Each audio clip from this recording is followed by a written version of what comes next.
देखील अवकाळी पावसाने आता कर केल्याचं दिसून येत आहे. आपण येवला तालुक्यातील ग्रामीण भागात आलो. आपण बघू शकता की अक्षरशः झालेल्या अवकाळी व वादळी वाऱ्याच्या पावसाने अक्षरशः कांदा उत्पादक शेतकऱ्याचं मोठं नुकसान झालेलं आपण बघितलं तर या कांद्याच्या क्षेत्रात आलेलं या ठिकाणी अक्षरशः कांदा हा भुईसपाट झाल्याचं चित्र या पावसामुळे दिसून येत आहे. आपल्यासोबत येथीलच काही कांदा उत्पादक शेतकरी काय सांगाल की पावसाने कांदा भुईसपाट झालाय?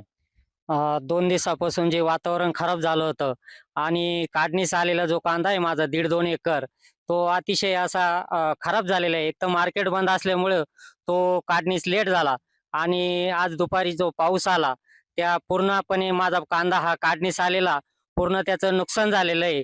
तरी माझी सरकारला एकच विनंती आहे, की आमच्या शेतकऱ्यांकडे काहीतरी असं इ भरपाई द्यावे अशीच माझी सरकारला विनंती आहे. एकूणच बघितलं तर अक्षरशः काढणीस आलेला या उन्हाळा कांदा या शेतकऱ्याचा अक्षरशः पावसाने भुईसपाट केल्याचं यावेळी दिसून येत असून या कांदा उत्पादक शेतकऱ्याचं मोठं नुकसान झालं आहे.